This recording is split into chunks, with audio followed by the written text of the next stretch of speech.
everybody! Je suis trop contente de vous retrouver aujourd'hui.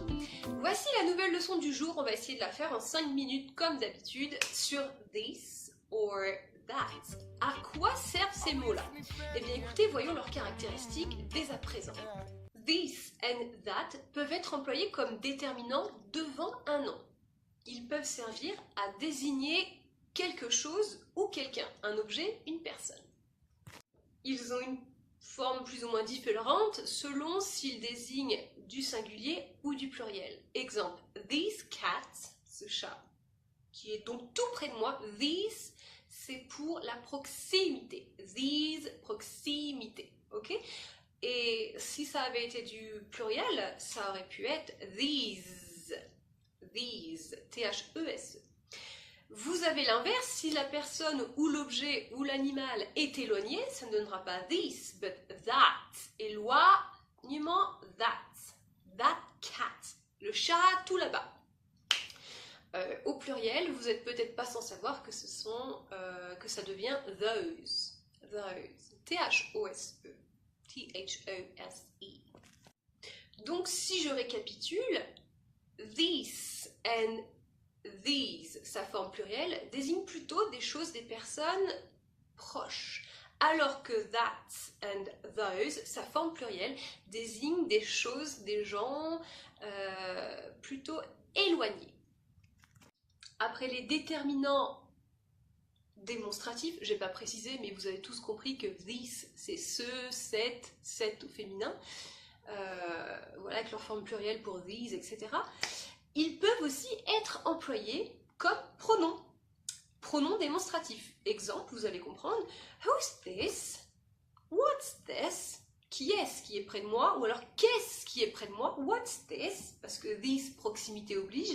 Et vous avez that, ça marche également. What's that? Qu'est-ce qui est éloigné de moi? Nous, on s'en fiche, plus ou moins, on dit qu'est-ce que c'est?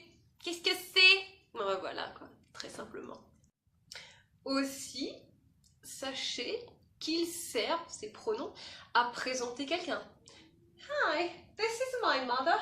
Ok, c'est ma mère. Voici ma mère. Ça donne un peu le voici. This is my dad.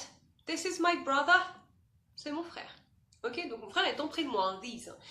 Vous pouvez aussi identifier des personnes. Exemple, vous êtes au téléphone, ça sonne, enfin vous n'y êtes pas encore, ça sonne. Hello, who's that? Ça fonctionne. Bonus, la personne en face peut même vous répliquer avec l'autre. Hey, this is Charlene. How are you doing? Hello, voilà, c'est moi, c'est Charlene. Est-ce que ça va? Qu'est-ce que tu fais? Voilà. Super easy. J'espère que vous me suivez toujours parce qu'on a terminé. J'ai envie de vous dire que pour moi la phase recap, sum up est arrivée, donc voici ce que je vous propose. Je vous ai récapitulé ça comme d'habitude là. This or that. Sachez que quoi qu'il en soit, ces deux-là se situent en tant que déterminant devant le nom. D'accord? Ils servent à désigner, à montrer quelque chose, quelqu'un. Leur forme singulier s'inscrit ici, this devient these and that devient those. Tout va bien jusque-là? Les deux pouvant désigner des personnes ou des objets. Je ne l'ai pas lu tout à l'heure, mais vous avez pu lire vous-même puisque je sais que vous le savez. Pronom, ça peut être utilisé en tant que pronom. Il fait un petit peu sombre comme vous pouvez l'imaginer, vous ne le voyez pas dans mes yeux, mais c'est pas grave. Je vous souhaite une excellente soirée. Subscribe, activez la petite clochette si vous souhaitez en savoir plus sur l'anglais. Si vous aviez des notions que vous souhaiteriez que moi j'aborde, écrivez-moi en commentaire. À bientôt.